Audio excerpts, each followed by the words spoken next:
সম্মানিত দর্শক বন্ধুরা, আসসালামু আলাইকুম। দূর দূরান্তে দেশ কিংবা দেশের বাইরে থেকে এই মুহূর্তে যেখান থেকে আমার সাথে সংযোগ হয়েছেন, আমি আপন আর যে আপন জীবনের গল্পের নতুন একটা এপিসোডে আপনাকে বরাবরের মতো স্বাগতম জানাচ্ছি। সম্মানিত দর্শক শ্রোতা, নোলক এবং রূপারে বাস্তব জীবনের গল্পটা প্রচার করতে গিয়ে একটা প্রশ্ন আমাকে অনেক বেশি প্রশ্নবিদ্ধ করছে। ডিয়ার ভিউয়ার্স, আমরা সবাই জানি জন্ম, মৃত্যু এবং বিয়ে এই তিনটেই নাকি সৃষ্টিকর্তার হাতে। তাহলে আমার প্রশ্ন হচ্ছে, প্রেম কিংবা ভালোবাসা এগুলো কার হাতে? আমরা যখন একটা মানুষের প্রেমে পড়ি কিংবা একটা মানুষকে ভালোবাসি, আমাদের ভালোবাসাটা তাকে বিশ্বাস করানোর জন্য, তাকে নিজের করে পাওয়ার জন্য আমরা আল্লাহর পবিত্র আল কোরআনটাকেও মাথায় নেই কিংবা ঈশ্বর কিংবা ভগবানের মাথায় হাত দিয়ে বলি যে আমি তোমার সাথেই সারাটা জীবন থাকবো এবং তোমাকে বিয়ে করব। ডিয়ার ভিউয়ার্স, আমার প্রশ্ন হচ্ছে, কীভাবে এই শপথটা আমরা করি? আমরা কি ভবিষ্যৎটা জানি? ভবিষ্যতে কি আমি তাকে পাবো কি পাবো না সেটা তো একমাত্র সৃষ্টিকর্তাই ভালো জানে। তাহলে এই শপথটা আমরা কেন করি? প্রেম ভালোবাসার ক্ষেত্রে এই ধরনের শপথগুলো অহর হয়ে থাকে। শপথগুলো করা আসলে উচিত নয়। আজকের এই বাস্তব জীবনের গল্পটা প্রত্যেকটা প্রেমিক কিংবা প্রেমিকার জন্য অনেক বেশি ইম্পর্টেন্ট। তাই প্রতিটা মানুষকে রিকোয়েস্ট করবো গল্পটা শুরু থেকে শেষ পর্যন্ত খুব মনোযোগ দিয়ে শোনার জন্য। ধন্যবাদ সবাইকে। সম্মানিত দর্শক বন্ধুরা, আসসালামু আলাইকুম রহমতুল্লাহি ওবারাকাতু। আমার নাম হচ্ছে নোলক মাহমুদ, আমার বাড়ি রংপুর। প্রিয় দর্শক শ্রোতা, আমি আমার জীবনের গল্পটা আমার শৈশব থেকে শুরু করি। আমার একদম ছোটোবেলা থেকে যখন আমি একটুখানি বুঝতে শুরু করি, যখন আমি মোটামুটি দুনিয়া সম্বন্ধে কিছুটা বুঝি, তখন আমি দেখি যে আমি একটা পরিবারে বড় হচ্ছি, যে পরিবারে একটা পুরুষ আছে যাকে আমি বাবা বলে ডাকি, আছে একটা নারী যাকে আমি মা বলে ডাকি, তাদের আছে একটা ফুটফুটে মেয়ে সন্তান যাকে আমি বোন বলে ডাকি। ওই পরিবারে আমি একটু একটু করে বড় হচ্ছি। সবচেয়ে দুঃখের ব্যাপার হচ্ছে, কে আমার বাবা কিংবা কে আমার মা এটা আমি জানি না।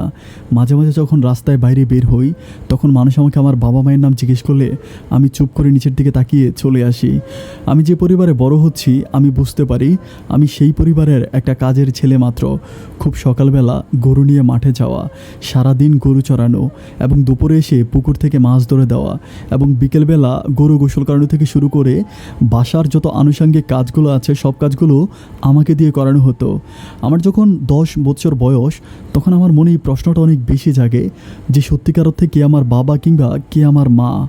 এটা জানার জন্য আমি একদিন আমি যেখানে কাজ করি সে আঙ্কেলকে জিজ্ঞেস করি, সেই চাচাকে জিজ্ঞেস করি যে চাচা, আমার বাবা আমার মা সম্বন্ধে কি আপনি কিছু বলতে পারেন? উনি আমাকে বলে যে তুই তো আমাদের ঘরে আছিস, আমাদের এখানে থাকতেছিস, তোর বাবা মার সম্বন্ধে জানা তোর কি খুব বেশি দরকার? আমি বললাম যদি একটু জানতে পারতাম তাহলে আমার ভালো হতো। তো বলে এত কিছু তোর জানার দরকার নাই। যাই হোক, উনি এয়ারপোর্ট থেকে কখনো আমাকে আমার বাবা মা সম্বন্ধে কোনো কিছুই বলে না। ওনার বাড়িতে আমি থাকি এবং কাজ করি, আমাকে শুধু খেতে দেয়, আমাকে কাপড় চোপড় কিনে দেয়, কিন্তু মাস শেষে আমায় কোনো টাকা দেওয়া হয় না। আর আমার টাকার কোনো দরকারও হয় না, কারণ আমার তো কোনো ছুটির দিন নেই কোনো শুক্রবারের হোলি কিংবা শনিবারের ছুটি। আমি মাসের 30টা দিন নিয়ে ওনার বাসায় কাজ করি। এভাবে যেতে যেতে ওনার একটা মেয়ে আছে যার নাম হচ্ছে রূপা। রূপা দেখতে অসম্ভব সুন্দর ছিল, ওনাদের মতো না। রূপা আমাকে যথেষ্ট বুঝতো এবং আমার প্রতি সে যথেষ্ট অ্যাক্টিভ ছিল। আমার খুব মনে আছে, খুব ছোটোবেলা থেকে আমি রূপাকে স্কুলে নিয়ে যেতাম, বই কাগজ কলম নিয়ে আমি রূপার সাথে সাথে স্কুলে যেতাম। আমি বইগুলো পর্যন্ত রূপার হাতে দিতাম না, আমি বইগুলো নিজের হাতে করে স্কুল পর্যন্ত যেতাম। স্কুলের গেটে যাওয়ার পরে আমি কাগজ বইপত্র সব কিছু রূপার হাতে দিয়ে বলতাম যে তুমি স্কুলে যাও, অ্যান্ড স্কুল শেষ করে যখন স্কুল ছুটি হয়ে যাবে তুমি কোথাও যাবা না, এখানে এসে দাঁড়ায় থাকবা, আমি এসে তারপর তোমাকে নিয়ে যাব। এভাবে প্রতিদিন আমি রূপাকে স্কুলে নিয়ে যেতাম এবং স্কুল থেকে নিয়ে আসতাম। আমার একটা জিনিস স্পষ্ট মনে আছে, আমি মূর্খ চাষা রাখাল, আমি আসলে পড়াশোনা করতে পারি না। একদিন স্কুল থেকে ফেরার পথে রূপা আমাকে বলতেছে, আচ্ছা নোলক, তোমাকে একটা কথা বলি। আমি বলি হ্যাঁ বলো।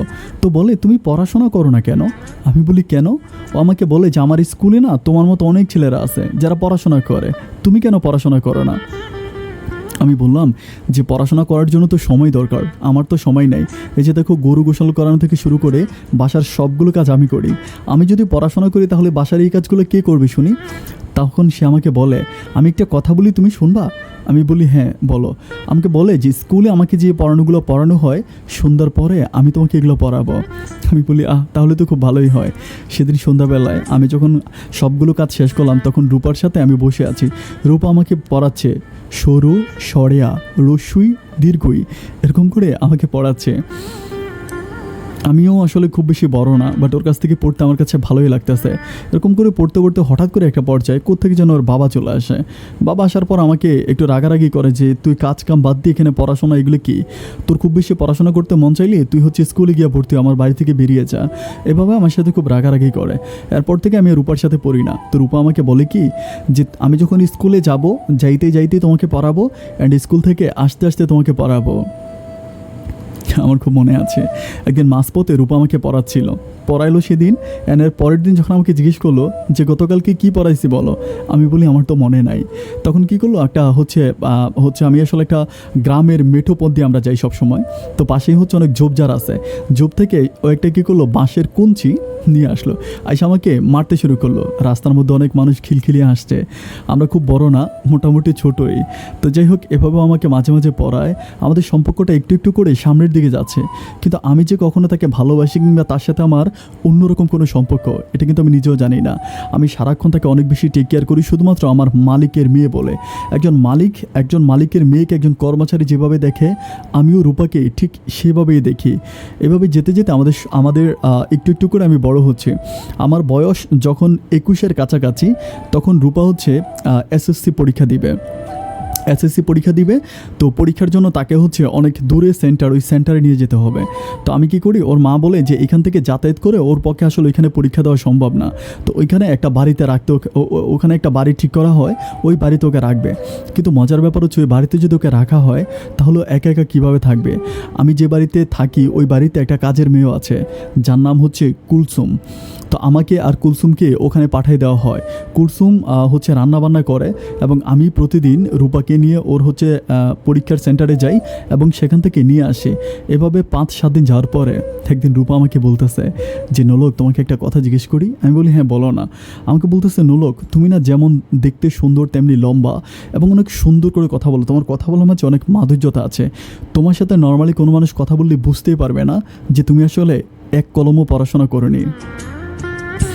আমার না অনেক ইচ্ছা করে আমি তোমাকে পড়াশোনা করি, অনেক বড় বানাবো। আমি বললাম যে আমি এত বয়স হয়ে গেছে, এখন আমি কিসের পড়াশোনা করব। তখন সে আমাকে বলে যে তুমি কি তোমার জীবন নিয়ে কিছুই ভাবো না, তুমি কোথায় যাবে, কি করবে, তোমার কি এই চিন্তা ভাবনাগুলো মাথায় আসে না। আমি বললাম আমার এগুলো মাথায় আসবে কোত্থেকে, আমার এত কিছু মাথায় আসে না। তখন সে আমাকে বলে জানো, আমার না একটা কথা মনে পড়ছে, আমি কি তোমাকে বলবো। আমি বলি কি কথা মনে পড়ছে একটু বলো তো। তো বলে যে আমি না কথাটা অনেক দিন ধরে বলবো করে ভাবতেছি, কিন্তু তোমাকে না বলা হয় না। আমি বললাম না ঠিক আছে বলো না কি হয়েছে। পরে বল, আমাদের বাড়ির সামনে যে একটা বড় ভিটা আছে, তুমি কি এটা দেখতে পাচ্ছ, মানে মেইন রাস্তা দিয়ে যখন হচ্ছে আমাদের হচ্ছে আঙ্কেলের বাসায় যাওয়া হয়, আঙ্কেলের বাড়িতে যাওয়া হয়, তার আগে একটা বড় ধরনের ভিটা আছে। মানে মনে হচ্ছিল যে না এখানে কোনো পুরনো বাড়ি টাড়ি ছিল, এরকম কিছু একটা। তো এটা ডিঙিয়ে হচ্ছে ওই বাড়িতে যেতে হয়। তখন রূপা আমাকে বলতেছিল যে ওই বাড়িটা কি তুমি জানো, এই বাড়িটা কার। আমি বলি না, এটা তো আমি জানি না। পরে বলে আমি না শুনেছিলাম এই বাড়িটা তোমাদের বাড়ি। আমি তখন একটু সারপ্রাইজ হয়ে জিজ্ঞেস করলাম যে আমাদের বাড়ি মানে, তুমি এগুলো কী বলতেছো, আমি তো কিছুই বুঝতেছি না। পরে বলতেছে আমি শুনেছিলাম যে এই বাড়িটা নাকি তোমাদের বাড়ি। আমি বলি তুমি আমাকে সব কিছু খুলে বলো তো। আমাকে বলে যে ওই বাড়িতেই তুমি নাকি জন্ম হয়েছো, অ্যান্ড জন্ম হওয়ার পরে ওই বাড়িটা ছিল আমাদের বাড়ির সামনে। তোমার আম্মাকে আমার আব্বা নাকি খুব বেশি পছন্দ করতো এবং তোমার আম্মাকে খুব বেশি বিরক্ত করতো। এভাবে একদিন রাতের বেলায় যখন তোমাদের ঘরে ঢুকে তোমার আব্বা এটা দেখতে পায়। আব্বা দেখতে পাওয়ার পরের দিন তোমার আব্বা এলাকাতে হচ্ছে দরবার ডাকে আমার আব্বার নামে। যখন দরবার ডাকা হয়, আমার আব্বা আমাদের এলাকার খুবই প্রভাবশালী, সেটা তো তুমি জানো। তারপরে আব্বা হচ্ছে বিভিন্ন কায়দা করে বিভিন্ন রকমের বাজে চিন্তাভাবনাগুলো মাথায় এনে এবং নাটকীয় কায়দায় তোমার আব্বাকে একটা চোরের মামলায় ফাঁসায় দেয়। এরপরে তোমার আব্বার জেল হয় এবং তোমার আম্মা এই বাড়ি থেকে চলে যায়। তো আমি প্রশ্ন করলাম তাহলে আমি কিভাবে আসলাম। ও আমাকে বলে যে তুমি তখন খুব ছোট ছিলা, তখন তোমার আম্মা কী করছে যে বললো যে এই ছেলেটাকে আমি নিয়ে যাব না, এটা হচ্ছে তার ভিটা, এই ভিটায় সে রাইখা রাগ করে তার বাপের বাড়িতে চলে যায়। আমি বললাম এটা কেমন কথা যে আমাকে রাইখা চলে গেল।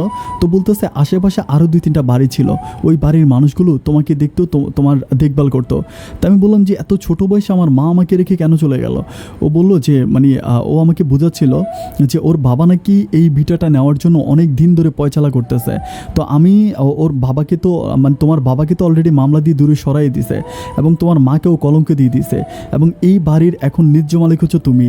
তখন তোমার মা রাগ করে তোমাকে এই বাড়িতে রেখে চলে গেছে, তুমি একটু হাঁটাহাঁটি করতে পারো মোটামুটি ওই পর্যায়ে। আমি বলি এই নাটকীয় কথাবার্তাগুলো তুমি কার কাছ থেকে শুনেছো?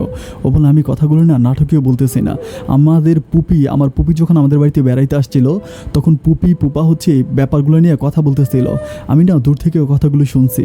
কিন্তু আমি বললাম যে একটা মা কি করে পারে একটু একটু করে হাঁটতে পারে একটা ছেলেকে এভাবে রেখে চলে যেতে? আমাকে বলে যে তুমি খুব খেয়াল করে দেখো, হয়তো তোমার মনে হবে। কিন্তু আমি চিন্তা ভাবনা করে দেখি যে না, এরকম কোনো কিছু আমার মনে পড়তেছে না। কারণ আমি যখন থেকে জানি, যখন থেকে বুঝি, তখন থেকে আমি দেখি যে আমি হচ্ছে রূপার বাবার কাছে বড় হচ্ছে। আমি ব্যাপারগুলো নিয়ে কোনো রকম কথা বলতে চাই না, কারণ এগুলো বললে আর রূপার ভাবের প্রতি আমার একটা ঘৃণা জন্ম হবে। এই মানুষটা আমাকে ছোটোবেলা থেকে লালন পালন করে এত বড় বানিয়েছে। তো আমি সেই হচ্ছে রূপাকে একটা প্রশ্ন করেছিলাম যে রূপা, আমার মায়ের কোনো খোঁজখবর কি তুমি জানো? তখন সে আমাকে বললো যে আমি তোমাকে সব কিছু বের করে দেবো। এভাবে যাওয়ার পর ওর হচ্ছে পরীক্ষা শেষ হলো। পরীক্ষা শেষ হওয়ার পর ও বাড়িতে আসলো।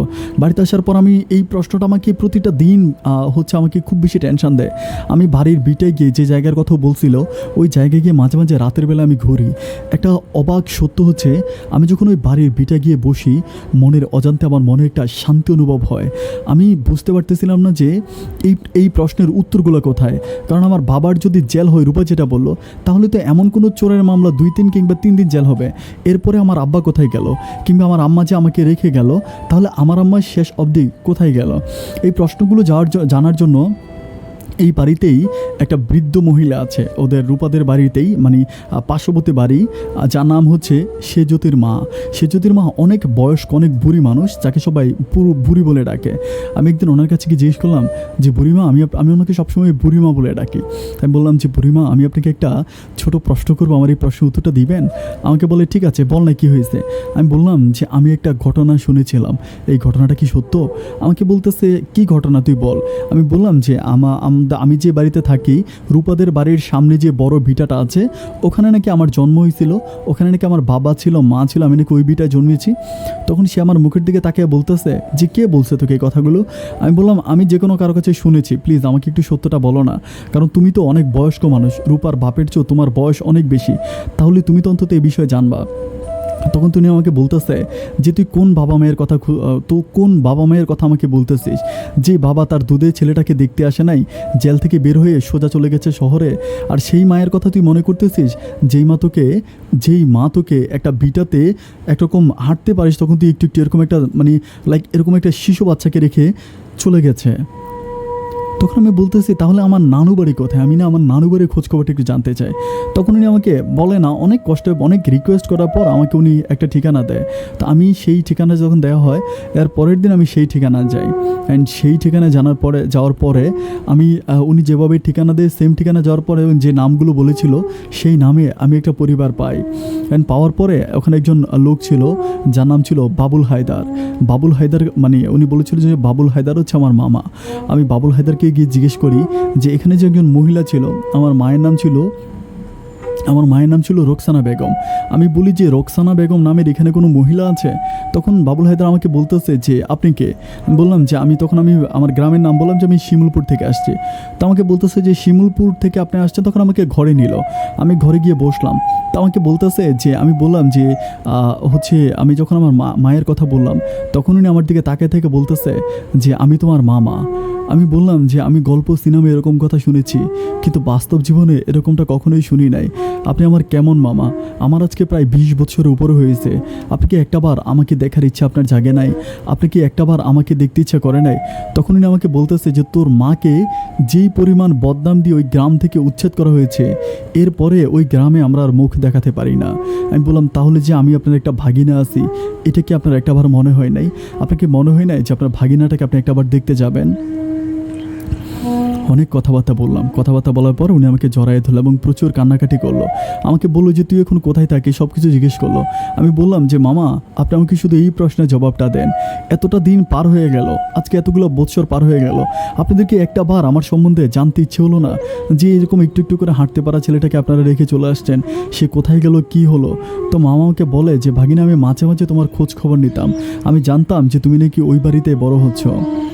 তা আমি বললাম যে আমি ওই বাড়িতে বড় হচ্ছি, ওই বাড়ির মানুষগুলো আমার আব্বা আম্মার এত বড় ক্ষতি করে ফেলতে পারছে, আমাকে তো মেরেও ফেলতে পারে। তখন উনি আমাকে একটু এটা বলল যে আমার এটুকুন বিশ্বাস ছিল যে আমার বোন এবং আমার দুলাভাইয়ের দোয়া তোর উপর আছে। তখন আমি বললাম যে যাই হোক, আমার মা কোথায় আছে, আমার মা সম্বন্ধে একটু বলেন। তখন উনি বলতেছে আমার মা নাকি ঢাকাতে গার্মেন্টসে চাকরি করার জন্য গেছে এবং আজকে প্রায় 7-8 বছরের মতো তাদের সাথে কোনো যোগাযোগ নাই, এবং মা নাকি সেখানে একটা বিয়ে করেছে। আমি প্রশ্ন করলাম আমার বাবার সম্বন্ধে, তখন উনি বলে যে আমার বাবার সম্বন্ধে উনি তেমন কিছু জানে না। শুনেছিল গরু চুরির মামলায় আমার আব্বাকে জেলে নেওয়া হয়েছিল এবং সেখান থেকে বের হওয়ার পরে বাবা কোথায় গেল তার কোনো খোঁজখবর নাই। এই গল্পগুলো, এই কথাগুলো শুনে আমার কাছে মনে হচ্ছিল এগুলো যেন নাটক কিংবা সিনেমার গল্প। আমি বলতেছিলাম যে মামা, আপনি আমাকে সত্যি করে বলেন, আমি একটাবার আপনাকে আমার সাথে করে আমি আমার সেই বাড়িতে নিতে চাই যেই বাড়িতে আমি থাকি। আমি যতই জোরাজোরি করে আমি জানি না উনি কেন আমার সাথে আসতে রাজি হয় না। যাই হোক, আমি সন্ধ্যা পর্যন্ত ওই বাড়িতে থাকি, থাকার পরে আমি আবার আমার বাড়িতে ফিরে আসি। বাড়িতে ফিরে আসার পর আমাকে আমি যার বাড়িতে থাকি, রূপার বাবা আমার উপরে অনেক রেগে যায় এবং আমাকে অকথ্য ভাষায় গালাগালি করে, তুই গরুগুলারে রাইখা তুই মাছ না ধরে তুই কোথায় গেছিলি, প্রচুর পরিমাণ গালাগালি করে। যাই হোক, আমি কোনোভাবে ওনাদের বাসায় আস্তে আস্তে থাকতে শুরু করি এবং রূপাকে একদিন বলি যে রূপা, তুমি যা কিছু বলেছিলা সব কিছুই না সত্যি। আমাকে বলে তাই? আমি বলি একেবারে সব কিছু সত্যি। আমি এরকম আমি খোঁজ খবর নিয়েছিলাম, বুড়ি মায়ের কাছ থেকে আমি আমার মায়ের ঠিকানা বের করেছি এবং ওখানে গিয়েছি, আমি সব কিছু জানতে পারছি। তখন আমাকে বলে যে বুড়িমা কেন, মোটামুটি আমাদের এখানকার ম্যাক্সিমাম মানুষগুলোই জানে। ডিয়ার ভিউয়ার্স, একটা ব্যাপার হয়তো আপনারা একটু কনফিউজড, রংপুরের বাড়িঘরগুলো কিন্তু আমাদের অন্য এলাকার মতো না। রংপুরের বসতিগুলা ঘন বসতি না। রংপুরের বাড়িঘরগুলো একটা বাড়ি থেকে আরেকটা বাড়ি অনেক দূরে, মানে অনেক পরিমাণ ফাঁকা জায়গা, মানুষের সংখ্যা খুব কম ওই দিকে। যাই হোক, যার জন্য আমি আর এই ব্যাপারগুলো নিয়ে কোনো কিছু যাচাই বাছাই করতে চাই না। আমি এখানে এভাবে ওদের বাড়িতে বড় হচ্ছি। আমি আমার মনকে একটা জিনিসই বুঝাইছি, আমি যখন অনেক ছোট ছিলাম হাঁটতে পারতাম না, ওই সময় আমার মা আমাকে ওই ভিটাতে রেখে গেল, ভিটা রক্ষা করার জন্য। এটা রেখে আমার মা একটা বার আমাকে দেখতে আসলো না, একটা বার জানতে চাইলেন যে তার সন্তানটা কোথায় আছে, কিভাবে আছে। এবং যেই বাবার উরুতে আমি জন্ম হয়েছি, সেই বাবা আমাকে জন্ম দেওয়ার পরে বাবা জেলে গেল, জেল থেকে বের হয়ে বাবা কোথায় চলে গেল, নিরুদ্দেশ হয়ে গেল। একটা বার কি আমার সম্বন্ধে জানতে ইচ্ছে হলো না যে আমি কোথায় আছি, কেমন আছি? যে আমাকে ছোটোবেলা থেকে বড় করেছে সেই আমার আপন। এটা মনে করে আমি রূপাদের বাড়িতে কন্টিনিউ থাকতে শুরু করি। এখানে আমি থাকতে শুরু করি, এখানে আমি থাকি। আমি আর আমার নানু বাড়িতেও যাই না, আমার আব্বা কিংবা আম্মার সম্বন্ধে আমি আর কোনো খোঁজ খবর করি না। এভাবে যেতে যেতে রূপা এসএসসি পাস করে। রূপা যখন এসএসসি পাস করে তখন তাকে বিয়ে দেওয়ার জন্য ওর আব্বা বিভিন্ন জায়গা থেকে পাত্র দেখে। অনেক জায়গায় পাত্র দেখতে দেখতে একটা জায়গায় রূপার বিয়ে ঠিক হয়। তো রূপার যখন বিয়ে ঠিক হয়, বিয়ে ঠিক হলে যেই সমস্যাটা হয় সেটা বিয়ে যখন ঠিক হয় তারই 7-8 দিন আগে, মানে যেদিন বিয়ে ঠিক হয় ঠিক তারই 7-8 দিন আগে একদিন রূপা আমাকে বলতেছে সে আমাকে কিছু গোপন কথা বলতে চায়। আমি বললাম যে গোপন কথা মানে কোন ধরনের গোপন কথা? তখন আমাকে বলে যে আমার কাছে মনে হয় কি যে আমার আব্বা তোমাদের উপরে অনেক বেশি নির্যাতন করেছে। আমার কাছে মনে হয় যে আমার আব্বা তোমাদের উপরে অনেক বেশি অন্যায় অত্যাচার করেছে, যার জন্য আমি যদি একটা কাজ করি তাহলে হয়তো আমি আমার আব্বাকে এই পাপ থেকে মুক্তি দিতে পারবো। আমি বললাম কি করলে তুমি তোমার বাবাকে এমন পাপ থেকে মুক্তি দিতে পারবো, আমাকে বলো তো। আমাকে বলে যে নোলক, আমি তোমাকে বিয়ে করব। কথাটা শোনার পর আমি খুব সারপ্রাইজ হয়ে গেলাম। আমি ওকে ছোটোবেলা থেকে দেখে আসছি এবং মানুষটাকে আমার মনে মনে ভালোও লাগে। আমি যে তাকে অপছন্দ করি কিংবা ঘৃণা করি এমনটা না, আমি কিন্তু তাকে ছোটোবেলা থেকে খুব বেশি পছন্দ করি। কিন্তু প্রশ্ন আমি যে পরিবারের ছেলে, আমার তো বাবা মা মোটামুটি কেউ নাই। এই পর্যায়ে ওকে ভালোবাসা কিংবা ওকে নিয়ে স্বপ্ন দেখা, ওকে নিয়ে ঘর বাঁধার স্বপ্ন দেখা নিতান্তই মাটিতে বসে আসমানের চাঁদ ছোঁয়া একই কথা। যাই হোক, আমি ওরে সেদিন বললাম যে এই ব্যাপারগুলো বাদ দেওয়াগুলো কোনো কথা না। তারপর থেকে আমাকে কন্টিনিউ এরকম করে বোঝায়, বাট আমি বুঝতে চাই না। ওর পরিবার থেকে ওর বিয়ে ঠিক করা হয়। যখন বিয়ে ঠিক করা হয় ছেলে ওকে দেখতে আসে। যেদিন ছেলে ওকে দেখতে আসে সেদিনও মানে অনেক বেশি চিল্লাফিল্লা করে বাসায়, এটা সেটা ভাঙাভাঙি করে, অনেক বেশি রাগারাগি করে। অ্যান্ড ছেলে যখন দেখতে আসে, ছেলের সামনে যখন ওকে বসানো হয় তখনও সবাই বলে যে মামুনি একটু মুখটা উঠাও। ও না, মুখ উঠায় না। সবাই বলে যে তুমি এদিকে একটু তাকাও, ও তাকায়ও না। ওরা প্রশ্ন করে ও কোনো প্রশ্নের উত্তর দেয় না। তখন এই লোকগুলোর সামনেই, মানে মেহমানগুলোর সামনেই ওর বাবা গিয়ে ওকে মারতে শুরু করে। এটা নিয়ে একটা বিরাট পরিমাণ হাঙ্গামা সৃষ্টি হয়ে যায়। এরপর থেকে ওই বিয়েটা ভেঙে যায়। অ্যান্ড বিয়েটা যখন ভেঙে যায় তখনকার পর থেকে রূপার বাবা অনেকটা ভেঙে পড়ে, মানসিকভাবে অনেকটা ভেঙে পড়ে। এবং এটা যেহেতু একটা গ্রাম, সেখানে বিভিন্ন মানুষের কাছে তার এই কথাটার জন্য জবাবদিহি করতে হয়। অনেকেই প্রশ্ন করে এটা কী হয়েছে, কীভাবে হইল, এরকম অনেক প্রশ্ন করে, বাট উনি কোনো প্রশ্নের জবাব দেয় না। লোকটা অনেকটা, আমি দেখেছি অনেকটা ভেঙে পড়ে, খাওয়া দাওয়া একরকম বন্ধ করে দেয়। এভাবে যেতে যেতে আমি একদিন আঙ্কেলকে বোঝাচ্ছিলাম যে আঙ্কেল দেখেন, যেটা হবার সেটা তো হয়েই গেছে, আপনি আমারও একটা কথা খেয়াল রাখবেন, আপনি দেখবেন যে এর চেয়েও ভালো পাত্র আপনি রূপার জন্য পাবেন। এটা বলে আমাকে খুব বেশি সান্ত্বনা দেয়। অ্যান্ড সেদিন রাতের বেলায় আমি মাঝে মাঝে রূপার ঘরে যাই বা ওর সাথে বসে থাকি। এই ব্যাপারগুলো ওর বাবা কিছু মনে করে না, কারণ আমরা যেহেতু একই বাড়িতে থাকি, একই বাড়ির মানুষ, আর আমার তো অন্য কোনো ভারী ঘর নাই, যার জন্য আমি ওদের এখানে থাকি। তো এইভাবে যখন আমি একদিন রূপাকে জিজ্ঞেস করলাম যে রূপা আসলেই সমস্যাটা কি, তুমি আমাকে বলো। ও আমাকে বলে যে আমি তোমাকে পছন্দ করি। আমি বলি এইটা কেমন কথা, তুমি তো আমার সম্বন্ধে সব কিছুই জানো। আর মানুষ পছন্দ করে, মানুষ বছরের পর বছর প্রেম করে, ভালোবাসে, তারপর থেকেই না মানুষ বিয়ে ভেঙে দেয় বা বাবা মায়ের সাথে সিনক্রেট করে, কোনো না কোনোভাবে প্রিয় মানুষটাকে পাওয়ার জন্য হাঙ্গামা করে। কিন্তু তোমার সাথে আমার পরিচয় 2 থেকে 4 দিনের, এরই মাঝে তুমি এগুলো কেন করতেছ? ও আমাকে বলে যে কে বলেছে 2 থেকে 4 দিনের, ছোটোবেলা থেকে আমি তোমার সাথে একসাথে বড় হয়েছি। আমি বললাম আমাকে যখন তুমি প্রস্তাব করেছো সেটা তো হলো এখনও 1 সপ্তাহ হয় নাই। তখন সে আমাকে বলতেছে আমি প্রস্তাবটা করেছি 1 সপ্তাহ আগে, কিন্তু আমি তোমাকে বছরের পর বছর ধরে পছন্দ করে আসছি। ওরে কথাটা শুনে আমার কথাটার সাথে অনেকটা মিলে গেল। ও হয়তো মুখ ফুটে আমাকে বলতে পারছে, কিন্তু আমি সেটা মুখ ফুটে তাকে বলতে পারি নাই। সেদিন থেকে আমি রূপাকে নিয়ে একটু একটু করে স্বপ্ন দেখতে শুরু করি। রূপার একটার পর একটা বিয়ের ঘর আসা, রূপা একটার পর একটা বিয়ের ঘর ভেঙে দেয়। ও বিয়ে করে না, কিন্তু ওর পরিবার থেকে শুরু করে শুধু রূপা আর আমি ছাড়া এই পৃথিবীর কেউ জানে না যে রূপা শুধুমাত্র আমার জন্য তার বিয়ের ঘরগুলো ভেঙে দেয়। এভাবে বেশ কয়েকদিন যাওয়ার পরে আমি একদিন রূপাকে বললাম যে রূপা, তুমি তো একটা ব্যাপার খুব ভালো করেই জানো যে তোমার পরিবার কখনো তোমার কাছে আমাকে বিয়ে দেবে না, কিংবা আমি আমার জীবন থাকতে কখনো তোমার বাবার কাছে গিয়ে তোমাকে ভালোবাসি কিংবা তোমাকে বিয়ে করব, এই কথাগুলো আমি কখনোই বলতে পারবো না। তাহলে শুধু শুধু তুমি কেন নিজের জীবনটাকে নষ্ট করছো এমন করে? সে আমাকে বলে যে আমি যেটা বলেছি সেটাই আমি করব। আমি যদি জীবনে বিয়ে করি তো তোমাকেই করব, সেকেন্ড কাউকে করব না। আমি ওর কথাগুলো শুনে খুব সারপ্রাইজ হয়ে গেলাম। রূপার একটা ব্যাপার আমি আপনাদেরকে বলে রাখি, রূপা আসলে একটু মানে আমরা গ্রামের ভাষায় যেটাকে ঘাউরা বলি, মানে এক মেজাজের মানুষ, এক কথার মানুষ। ও মুখে যেটা বলবো সেটাই করবে, না কারো কথা শুনবে, না কারো আদেশ নেবে, না কারো উপদেশ নেবে। ও যেটা ওর মাথায় যেটা আসবে ও সেটাই করবে। যাই হোক, এভাবে অনেক দিন কেটে গেল। অ্যান্ড কেটে দেওয়ার পরে একটা পর্যায়ে রূপার বাবা চিন্তা ভাবনা করলো যে রূপাকে এখান থেকে তার নানু বাড়িতে পাঠিয়ে দিবে। ওর মা মানে রূপার মা নাকি কোথায় কবিরাজ দেখাইছিল, সে কবিরাজ নাকি বলছিল এই বাড়িতে নাকি জিন কিংবা ভূতের আসর আছে, যার কারণে মেয়ের যখন বিয়ে ঠিক হয় তখন ওই জিন কিংবা ভূত মেয়ের উপরে আসর করে, যার জন্য মেয়ে বিয়েগুলো ভেঙে দেয়। এই ভ্রান্ত কথাগুলো ওর বাবার কাছে বলেছে ওর মা। এটা বলার পরে ওর বাবা যেটা করলো যে ঠিক আছে আমি ওকে এখানে রাখবো না, তখন কি করে রূপার নানু বাড়িতে পাঠিয়ে দেয়। যখন নানু বাড়িতে পাঠিয়ে দেয়, রূপা তার নানু বাড়িতে থাকতে শুরু করে। আমি সরাসরি ওর আব্বা আম্মার সাথে এখানে থাকতেছে। কিন্তু আমি একটা ব্যাপার খুব ক্লিয়ার করে রাখি, ও হচ্ছে আচ্ছা আমার এই স্টোরি তখনকার আসলে তো মোবাইল কিংবা মোবাইলের জামানা ছিল না, তখন কোনো মোবাইল কিংবা মোবাইলে ওরকম ডিজিটাল জামানা ছিল না। তো যাই হোক, এভাবে যাওয়ার পরে বেশ কয়েকদিন তার সাথে আমার কোনো যোগাযোগ নাই। আমি মাঝে মাঝে রাতের বেলায় তার নানু বাড়ির আশেপাশে যাই। তার নানু বাড়ি কিন্তু তার বাড়ি থেকে অনেক দূরে। তারপর আমি ওখানে যাই তার সাথে একটু দেখা করার জন্য। সাইকেল চালিয়ে আমি মাইলের পর মাইল যাই। রাতের বেলা আমি তাদের ঘরের আশেপাশে এদিক সেদিক ঘুরি, কিন্তু তাকে একটা পলক দেখার জন্য তাকে আমার দেখা হয় না। সারাটা রাত ঘুরে সেই ফজর আজানের সময় আমি আবারও ফিরে আসি। এভাবে যেতে যেতে আমি একদিন চিন্তা করলাম যে আমাকে কিছু একটা করতে হবে। আমি একদিন কী করি, বিকেলবেলা ওর নানু বাড়ির কাছে যাই। ওখানে যাওয়ার পরে আমি দেখলাম যে কিছু ছেলে ফুটবল খেলতেছে।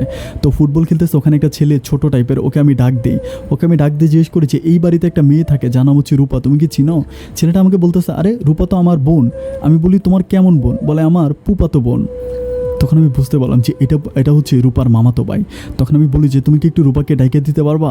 তো বলে যে আপনি কে? আমি বলি আমি রূপার পরিচিত। ছেলেটা অনেক ছোট, তো বলে আচ্ছা ঠিক আছে ডাইকে দিব। এটা বলার পরে ছেলেটা হচ্ছে ভিতরে যাওয়ার পরে সে হচ্ছে রূপাকে কি জানি বলে, রূপা আসে। যখন আসে আমার ভিতরে অন্যরকম একটা শান্তি অনুভব হয়। আমি প্রায় 1 মাস পরে রূপাকে দেখতেছি। আমি ঠিক বুঝাতে পারবো না তখন আমার অনুভূতির কথাগুলো। আমি যখন খুব কাছে যাই তখন আমি জিজ্ঞেস করি রূপা কেমন আছো? বলে ভালো আছি। আমি বললাম যে একটা ছেলে তোমাকে পাঠাইছিলাম, ওটা তোমার কী হয়? পরে বলে এটা আমার অন্য ঘরের মামার ছেলে। তাই আমি বলে আপন না? বলে যে না আপন না, অন্য ঘরের দূর সম্পর্কের। তাই আমি বললাম আচ্ছা যাই হোক, তো ছেলেটা তো তোমাকে এনে দিল, যার জন্য ছেলেটাকে অনেক থ্যাঙ্কস। তো বলতেছে মানে তুমি এখানে কেন আসছো? আমি বললাম আমি তোমাকে দেখার জন্য আসছি। তো বলে আব্বা আম্মা কেমন আছে? আমি বললাম হ্যাঁ তোমার আব্বা আম্মা ভালো আছে। তো আমি বললাম যে একটা কথা বলবো তোমাকে। তো বলে হ্যাঁ বলোই না। আমি বললাম জানো তুমি নাই বলে বাড়িটা হাহাকার করে, তোমার আব্বা আম্মা কেন যে তোমাকে এই বাড়িতে পাঠাই দিল আমি না বুঝি না। আমাকে বলে যে আমার আব্বা আমার মাথায় ভূত উঠছে। যাই হোক তুমি কিছু মনে করো না। সেদিন আমি তাকে বললাম যে রূপা আমি তোমার সাথে রাতের বেলায় কি একটু দেখা করব? ও বলে হ্যাঁ রাতের বেলায় তুমি ওর সাথে দেখা করবা। তো রাতের বেলায় ও আসে, আসার পর আমি কিন্তু আর আসি না, আমি ওখানেই থাকি। যখন রাতের বেলায় ও আসে, ও আসার পর ওর সাথে আমার কথা হয়। কথা হওয়ার একটা পর্যায়ে আমি বলি যে রূপা তুমি তো তোমার আব্বা সম্বন্ধে সব কিছুই জানো, যে তোমার আব্বা কখনোই তোমাকে আমার কাছে বিয়ে দেবে না এবং তোমার আব্বা যথেষ্ট ঘাড়তেরা টাইপের একটা মানুষ। এরপরও তুমি কেন বারবার আমাকে নিয়ে স্বপ্ন দেখো এবং আমার সাথে তুমি তোমার ভবিষ্যৎটা রাখতে চাও? আমি খুব ভালো করেই জানি তুমি যতই আমাকে ভালোবাসা দেখাও না কেন, আজকে যদি তোমার বাবা তোমার গায়ে হাত তোলে, আজকে যদি তোমার বাবা তোমাকে ঠিকই প্রেশার করে, তুমি অন্য কাউকে বিয়ে করে ফেলবা। এটা বলার পর আমাকে বলতেছে তুমি কি এখানে একটু দাঁড়াবা? আমি বলি হ্যাঁ দাঁড়াবো। তো বলে আমি একটু আসতেছি। এটা বলে ও ভিতরে যায়। একটুখানি পর ও ভিতর থেকে বেরিয়ে আসে, বেরিয়ে এসে হাতে একটা কোরআন শরীফ। আমি খুব সারপ্রাইজ হয়ে গেলাম কোরআন শরীফটা দেখে। ও কোরআনটা মাথায় নিয়ে বলতেছে যে নোলক আমি এই কোরআনটা মাথায় নিয়ে বলতেছি আমি তোমাকে বিয়ে করব অ্যান্ড তুমিও হচ্ছ আমার স্বামী। আমার জীবনে আমি কখনো দ্বিতীয় কাউকে বিয়ে করব না। আমি তখন মনে প্রাণে বিশ্বাস করলাম যে একটা মানুষ সহজে কোরআন মাথায় নিতে পারে না। ও যেহেতু কোরআন মাথায় নিয়েছি, এতগুলো বিয়ের ঘর ভেঙেছে, তার মানে মেয়েটা আমাকে বিয়ে করবে। আমি সেদিন তাকে আমার ইচ্ছায় আমি তাকে বুকে জড়িয়ে ধরি এবং কপালে একটা চুমু দিই। আমি তাকে প্রচুর পরিমাণ আদর করি। মনে হলো এই রাতটা আমার জীবনের স্পেশাল একটা রাত। জীবনে যতদিন বেঁচে থাকবো এই রাতের এক্সপিরিয়েন্স, এই রাতের অনুভূতি আমি কখনোই ভুলতে পারবো না। যাই হোক ইমাম সাহেব ফজর আজান দিয়ে ফেলার পরে ও ওর রুমে যায়, আমি হচ্ছে আবার সাইকেল চালিয়ে কাজে চলে আসি। সকালবেলা গরু টরু ছেড়ে সব কিছু ঠিকঠাক করি। তখন ওর বাবা আমাকে বলতেছিল যে আমাকে নাকি একটু ঢাকায় যেতে হবে। ঢাকায় বলতে ওদের হচ্ছে দূর সম্পর্কের কোনো একটা আত্মীয় আছে যার বাসায় হচ্ছে আমাকে মাছ আর কিছু কিছু সবজি এগুলো নিয়ে যেতে হবে। তো ওই সময় আসলে ঢাকা শহরে যেতে অনেক সময় লাগতো, আসতে অনেক সময় লাগতো। এখনকার সময়ের মতো অতটা ডিজিটাল ছিল না, কারণ প্রতিদিন ঢাকাতে 2টা গাড়ি যাতায়াত করতো, একটা সকালবেলা যেত আর একটা রাতের বেলায় যেত। তো সকালবেলার ওই গাড়ি করে আমি হচ্ছে ঢাকাতে যাই। ঢাকাতে যাওয়ার পরে ওদের আমাকে যেই বাড়িতে পাঠানো হয় সেই বাড়িটা হচ্ছে মানে রূপাদের কেমন জানি দূর সম্পর্কে না কাছের রাত আমি খুব জানি না, বাট ওই বাড়িতে যাওয়ার পরে উনি আমাকে রেখে দেয়। মানে রেখে দেয় বলতে যে তুমি আমার এখানে থাকো। আমাকে বলে যে আমি চিঠি লিখে আমার হচ্ছে জানাই দেবো, তোমার রূপার বাবাকে জানাই দেবো তুমি আমার এখানে থাকো। তো আমাকে এই বাড়িতে রেখে দেয়। আমি ওই বাড়িতে প্রায় 15 দিনের মতো থাকে। 15 দিন উনি চিঠি লিখে আমাকে হচ্ছে আমার মালিককে পাঠিয়ে দিয়েছে, আমি ওকে রেখে দিয়েছি। কারণ ওনার বাড়িতে তখন কাজ চলতেছিল, মানে ওনাদের হচ্ছে ওরকম কী জানি একটা ঘরের লাইক হচ্ছে রোডের সাথে কানেকশন দিবে ওরকম একটা কাজ চলতেছিল। তো আমি ওই মানুষের সাথে কাজ করে ওই বাড়িতে থাকতেছি, আমাকে খাওয়া দাওয়া করাচ্ছে, সব কিছু করাচ্ছে। 15 দিন পর আমি যখন ওখান থেকে আসি, 15 দিন পরে যখন আমি হচ্ছে আমাকে ওইখান থেকে আনা হয়, আনার পরে আমি তো বাড়িতে আসি। বাড়িতে আসার পরে সবার সাথে কথাবার্তা বলতেছি, মোটামুটি সব কিছু ঠিক আছে। তো আমি দেখতেছি যে বাড়িতে মোটামুটি অনেক মানুষ, মানে মানুষের সংখ্যা অনেক বেশি, অনেক মানুষ কেমন কেমন জানি যাদেরকে আমি চিনি না এরকম আত্মীয় স্বজন। তখন আমি হচ্ছে একটু কৌতূহল বশত মানে রূপার আম্মাকে জিজ্ঞেস করি, আমি বলি আন্টি আজকে বাড়িতে তো মানুষ, এত মেহমান, ঘটনা কি? এত মানুষ মেহমান কোত্থেকে আসছে? তুমি আমাকে বলতেছে হায় রে তুই তো ঢাকায় গিয়ে পড়ে আসিস, তোর তো কোনো খোঁজ খবর নাই, আমরা তো রূপার বিয়ে দিছি, আমাদের রূপার তো বিয়ে হয়েছে।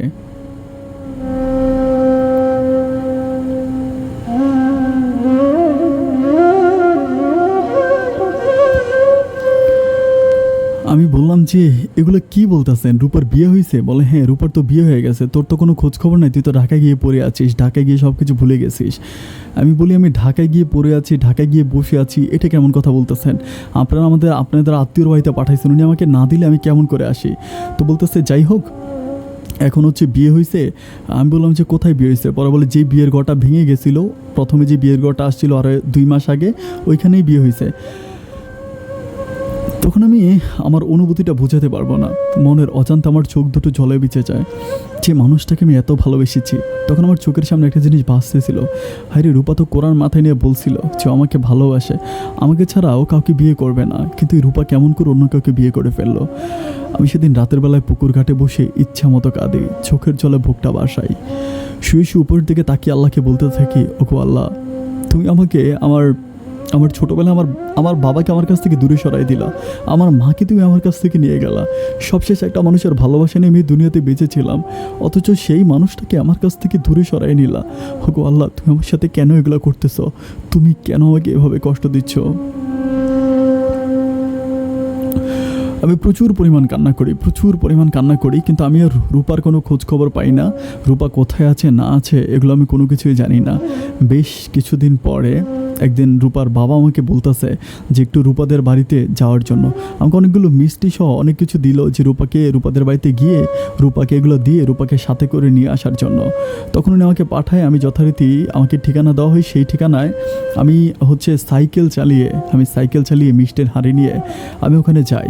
ওখানে যাওয়ার পরে আমি রূপার যাওয়ার পরে যখন আমাকে গেটে দিয়ে আমি ঢুকবো, গেট বলতে নারিকেল গাছের ছাল দিয়ে এক ধরনের ঢাকনা ছিল, ওইটা দিয়ে আমি ভিতরে ঢোকার পর দেখতে পাই যে রূপা বারান্দায় বসে আছে। রূপা আমাকে দেখার পর রূপা লাফ দিয়ে ওঠে, আমার দিকে তাকায়া মানুষটার চোখের পানিগুলো যেন টলমল করতেছে। আমি তখন ভিতরে যাওয়ার পরে আমি জিজ্ঞেস করি, রূপা কেমন আছো? পরে বলতেছে, কোনো কথা বলেন, আমার দিকে তাকায় আছে। তো পিছন থেকে একটা ভদ্রলোক আসছিল, আমি বুঝতে পারলাম যে এটা তার স্বামী, কারণ এই লোকটাকে আমি দেখেছিলাম এর আগের বারে সে রূপাকে দেখতে গেছিল। তো আমি সালাম দিলাম, ধুলাভাই বললাম, হাঁড়ি টাড়ি দিলাম, উনি ভিতরে নিল। আমি বললাম যে আমি তো চলে যাব, অনেক রাত হয়ে গেছে, আমাকে বাড়ি ফিরতে হবে। তো উনি বলে যে আরে আসছেন তোমার রাতের বেলা, আপনি আবার ফিরবেন কেন? তখন প্রায় সন্ধ্যা ঘনিয়ে আসছে। আমি বললাম যে না আমি থাকবো না। আমি মিষ্টি হাঁড়িটা দিয়ে ও আমাকে এক গ্লাস পানি দিল, পানিটা পান করে আমি সাইকেলটা ঘুরিয়ে সেই সাইকেলে করে আমি আবার আমার বাড়িতে চলে আসলাম। আসার পরে আমি চিন্তা করতেছি যা হবার তা তো হয়েই গেছে। এখন আমি যদি রূপার সামনে যাই, রূপার সাথে কথাবার্তা বলি, তাহলে দেখা যাবে যে রূপা তার ওই স্বামীর সংসারটা ঠিকমতো করতে পারবে না। ওর এই সংসারটার ভিতরে আমি এগুলো করবো না। আমি সব কিছু বলে আমি নতুন করে ওখানে থাকতে শুরু করি। আমি আর কোনো কিছু বলি না, ওদের ওখানে কাজ করি। এভাবে যেতে যেতে প্রায় 1.5 বছরের মতো কেটে যায়। 1.5 বছর আমি আর ওদের বাসায়ও যাই না, রূপাদের ওইখানেও যাই না। রূপা মাঝে 1.5 বছরের মাঝে রূপা প্রায় 2-3 বার আসছে। আসার পরে 2-3 দিন থাকতেছে, কিন্তু আমার সাথে যে তার এই সম্পর্ক, তার এই কথাবার্তা, ওগুলো আমি কোনো কিছুই তাকে বলিও না, বা এগুলো আমি আমার জাস্ট মনের ঘরে কবর দিয়ে ফেলেছি। আমি আর তাকে কোনো কিছুই বলি না, কী হয়েছে না হয়েছে আমি কোনো কিছুই তাকে আর জানাই না। প্রায় 1.5 বছর পরে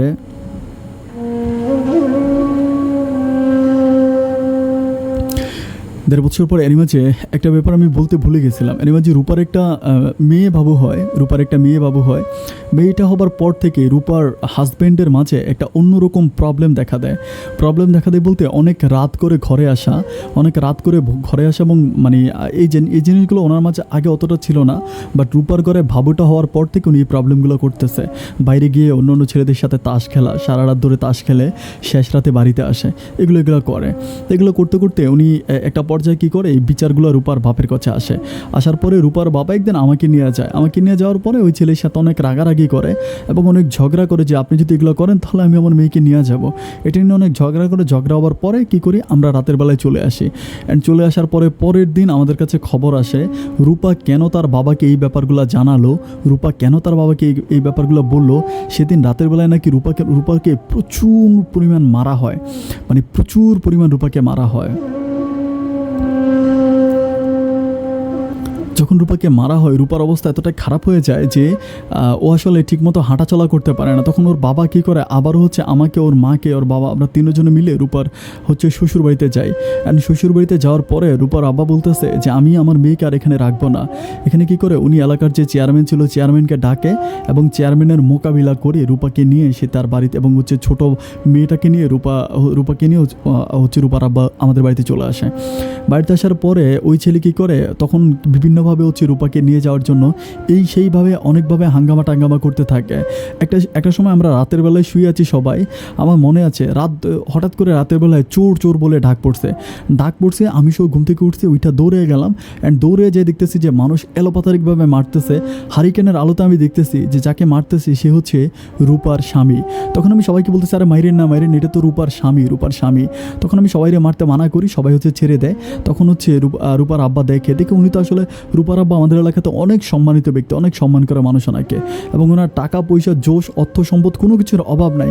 তখন রূপার আব্বা সিদ্ধান্ত নিল যে না, এভাবে এমন একটা পাগলের মাধ্যমে ওনার মেয়েকে উনি রাখবে না।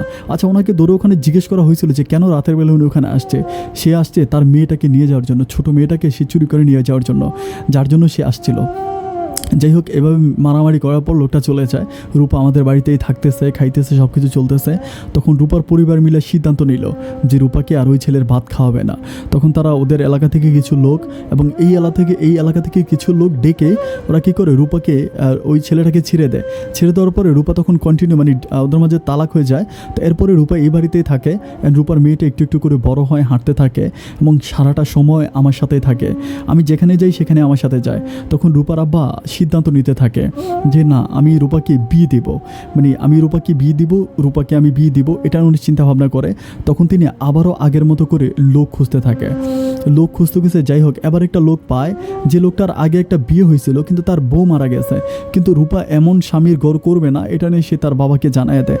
সেই আগের মতো রূপার উপরে আবারও অত্যাচার হচ্ছে, আবারও তার গায়ে হাত তোলা হচ্ছে, তাকে মারা হচ্ছে বিভিন্নভাবে, তার উপর অত্যাচার করা হচ্ছে, তাকে বিভিন্নভাবে মারা হচ্ছে। তখন রূপা এমনভাবে ভেঙে পড়ে, এটা আসলে বলে বোঝানো যাবে না। এত পরিমাণ কান্নাকাটি করে যেটা আমি শুধুমাত্র আমি দেখতে পাই, কারণ আমি ওর চোখের দিকে তাকালে ওর ভিতরটা বুঝতে পারি। ওর বাবা মা ওকে অতটা বোঝে না যতটা আমি বুঝি। কিন্তু ওর বাবার কথা হচ্ছে না, যেই ছেলে ঠিক করছে ওই ছেলের কাছে বিয়ে দেবে, মানে ও যেরকম ঘাটতারা ওর বাবা এর চেয়ে অনেক বড় ঘাটতারা।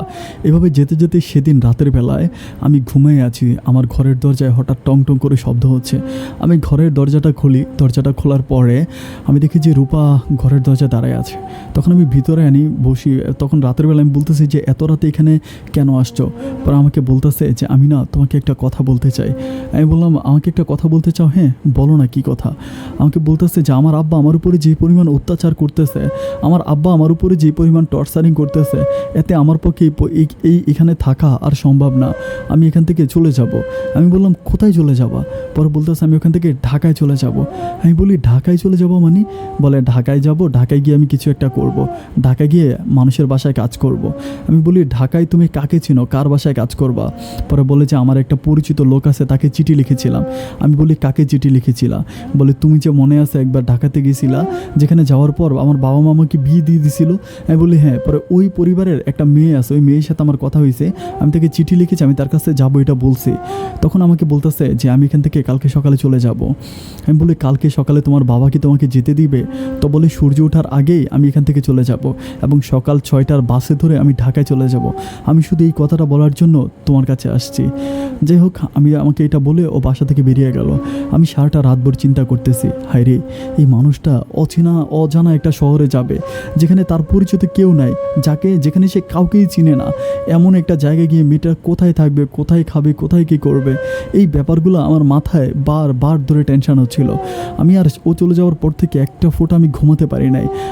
ইমাম সাহেব যখন ফজরের আজান দেয় তখন আমি কী করি, আমার সাইকেলটা নিয়ে যাওয়া, আমি সরাসরি হচ্ছে আমাদের এখানে স্ট্যান্ডে চলে যাই। আমি দেখতেছি যে আমাকে বলেছিল যে ও আরও পরে যাবে, কিন্তু আমি দেখতেছি যে ও বাস স্ট্যান্ডে মেয়েটাকে নিয়ে বসে আছে।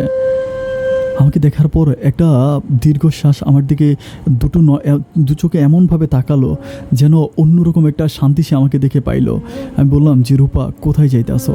পরে বলে তোমাকে কি আমার আব্বা পাঠাইছে? আমি বলি না, তোমার আব্বা আমাকে কেন পাঠাবে, আমি এমনিতেই আসছি তোমাকে দেখার জন্য। তো বলতেছে যে আমি তো চলে যাচ্ছি, কি দেখবা? আমি বলি ছোটোবেলা থেকে তুমি যখন স্কুলে যাইতা আমি তোমাকে স্কুলে নিয়ে যাইতাম, তোমাকে আমি বলতাম যে স্কুল ছুটি হইলে তুমি বাড়ি আইসো না, তুমি ওখানে দাঁড়াই থাকো। স্কুল ছুটি হইলে তুমি বাড়ি আসবে না, তুমি ওখানে দাঁড়াই থাকবা, আমি গিয়ে তোমাকে ওখান থেকে নিয়ে আসবো।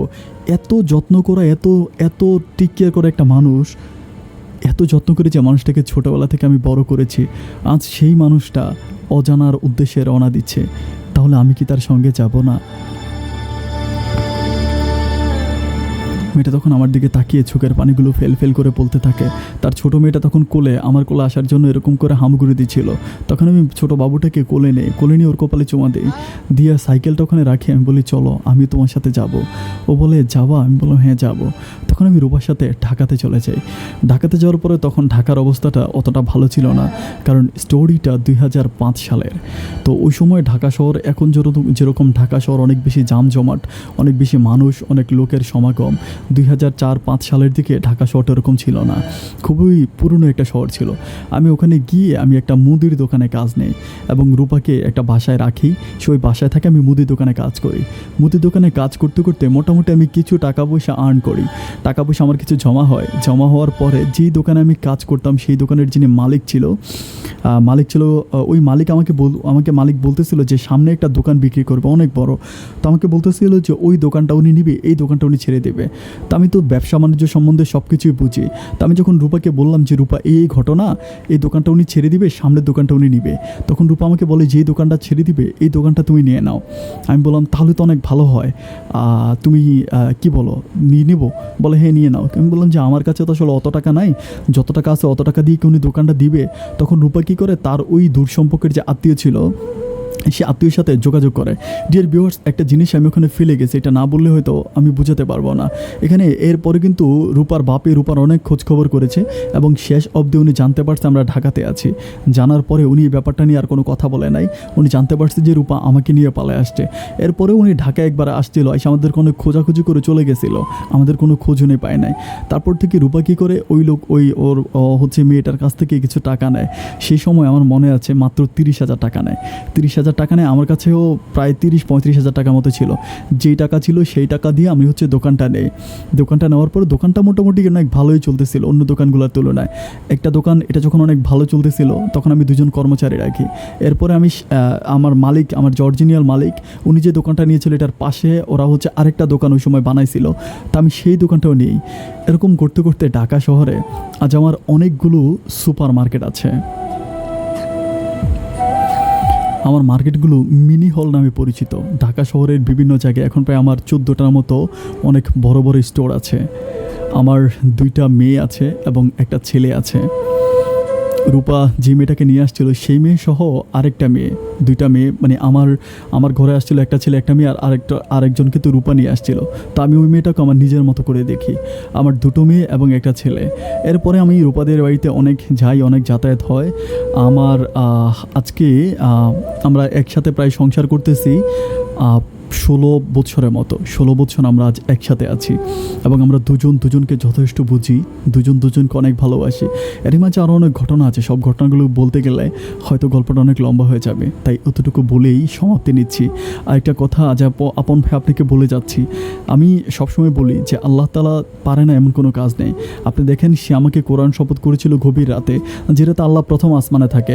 হয়তো সেদিন আল্লাহ আমাকে কবুল করে নিয়েছিল, যার জন্য শত ঝড় ঝামেলার পরেও শেষ পর্যন্ত রূপা আমার সাথে আছে এবং আমরা দুজনে অনেক অনেক অনেক বেশি ভালো আছি।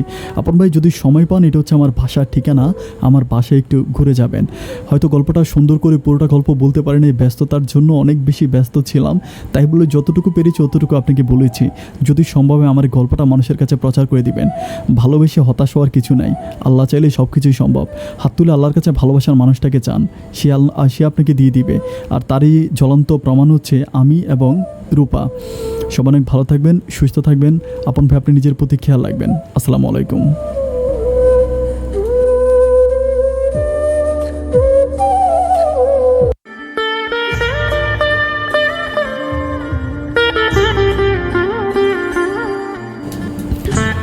আমার জীবনের গল্পের এই অনুষ্ঠানে আমি অনেক গল্প প্রচার করেছি, কিন্তু ওনার এই গল্পটা আমার কাছে অনেক গল্প ছিল, বাট নোলক ভাইয়ের গল্পটা আমি নিয়েছি। নোলক ভাই এখন মোটামুটি ঢাকা শহরের অনেক বড় একজন বিজনেসম্যান। উনি আমাকে যেটা দিল যে ওনার ঢাকা শহরে অনেকগুলো 14টার মতো সুপার মার্কেট আছে, তাছাড়া ওনার গ্যারেজ আছে, ওনার বিভিন্ন রকম মানে অনেক রকম। মোটামুটি এখন ঢাকা শহরে একজন প্রতিষ্ঠিত ব্যবসায়িক উনি বলাই চলে। মাত্র 15-16 বছর একটা মানুষ তার জীবনের কেরিয়ারটা ঘুরিয়ে দিল এবং সেটার জন্য সবচেয়ে বেশি সাপোর্ট ছিল তার ভালোবাসার মানুষ, যে তার বউ, সে রূপা। এবং রূপার সাথে আমি কথা বলেছি এবং উনিও যথেষ্ট ভালো মনের একটা মানুষ। ওনাদের সাথে কথাবার্তা বলে আমার কাছে এই জিনিসটা মনে হয়, এই গল্পটা প্রচার করার পিছনে আমি একটাই আপনাদেরকে বোঝাচ্ছি যে আমরা অনেক সময় ভালোবাসার মানুষটাকে হারাই ফেললে আমরা মনে করি যে যাই হোক সে তো চলেই গেছে, বা তাকে আমরা আর কখনো ফিরে পাবো না। সৃষ্টিকর্তা চাইলে কি না করতে পারে, তারই দৃষ্টান্ত প্রমাণ হচ্ছে রূপা এবং নোলকের জীবনের বাস্তব গল্পটা। ডিয়ার ভিউয়ার্স, আপনাদেরকে অনেক বেশি ধন্যবাদ এতক্ষণ পর্যন্ত গল্পটা খুব মনোযোগ দিয়ে আমার সাথে শোনার জন্য।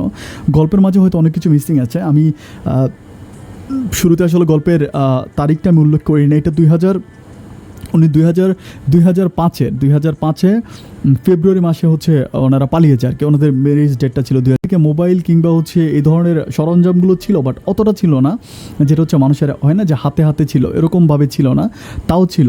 তো যাই হোক, এরপরেও আল্লাহ যে শেষ পর্যন্ত তাদেরকে মিলাই দিয়েছে এবং তারা যে এখন ভালো আছে, সেই জন্য আমি আল্লাহর কাছে শুকরিয়া আদায় করছি। যদি সম্ভব হয় ওদের এক কপি ছবি আমাকে দিয়েছে, যদি এটা আমি ওনার কাছ থেকে পারমিশন নেব, যদি উনি পারমিশন দেয় আমি ছবিটা হচ্ছে আমার স্টোরিতে শেয়ার করব। ডিয়ার ভিউয়ার্স, সবাই অনেক ভালো থাকবেন, সুস্থ থাকবেন, এই শুভকামনায় আজকের মতো আপন এখানেই বিদায় নিচ্ছে। অন্য কোনো দিন অন্য কারো জীবনের গল্প নিয়ে, জীবনের গল্প এই অনুষ্ঠানে আমি আপন আবারও হাজির হয়ে যাব। সে পর্যন্ত সবাই ভালো থাকবেন, সুস্থ থাকবেন। আসসালামু আলাইকুম।